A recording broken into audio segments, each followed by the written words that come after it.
Hey guys, I thought you might be interested in what I've been doing for the last couple of months. Well, back in January, I decided I should get into 3D printing. Why the hell do you need a 3D printer? Print Coyote. I can fabricate in so many other ways, but I don't have the ability to create something in CAD on a computer and then print it out in person and actually use that.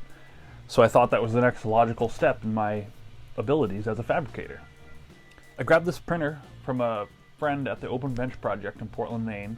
So I went over there, we rebuilt the whole machine, put in a new power supply, motherboard, ramps board, which controls the stepper motors, cleaned up the harness, put in a new heating pad, and he got it functioning so we knew it was operational.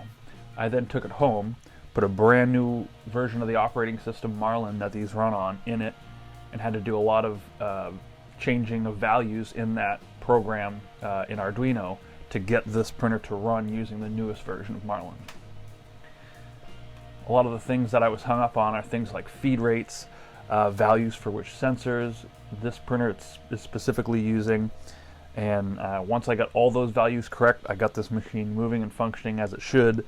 I was then able to move on to learning the slicing software and actually being able to take a 3D file and rendering it into a G code, which is basically a language that this machine speaks, so that it'll actually print the part.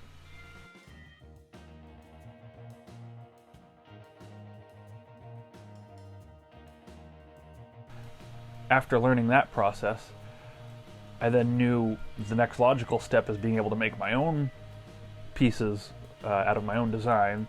So then I found a program called Tinkercad, which is a free online program that works just like CAD.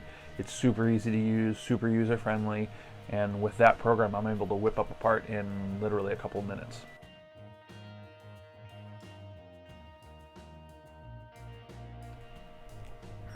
And as you can see here, here's something I'm actually working on for the channel. These swamp coolers, I'm trying to create a vent for the front of it. So here you can see is the vent I've created. So this would take two that would snap into the front of it. But it's pretty simple. So you have your object.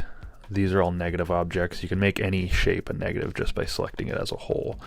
So here if I take this hole and I add it to select this also, so both objects are selected, I join them together, it will actually subtract this piece from the other piece. So there, as you can see, it subtracted whatever that negative shape was from the positive shape.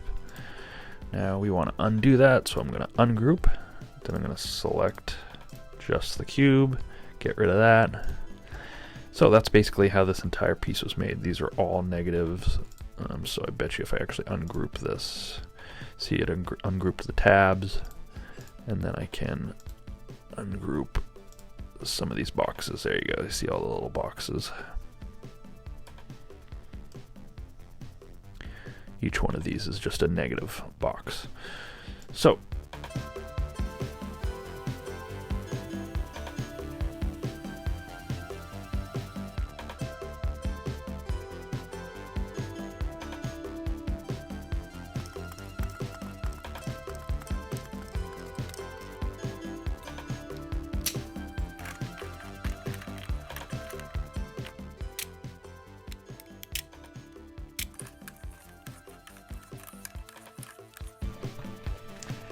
Hey, thanks for watching.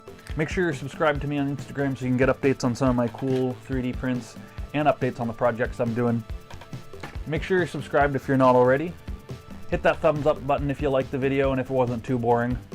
Make sure to check out some of my other videos like this claw I made a couple of months ago, or my wood stove I converted to pellet stove, which heated my house all winter.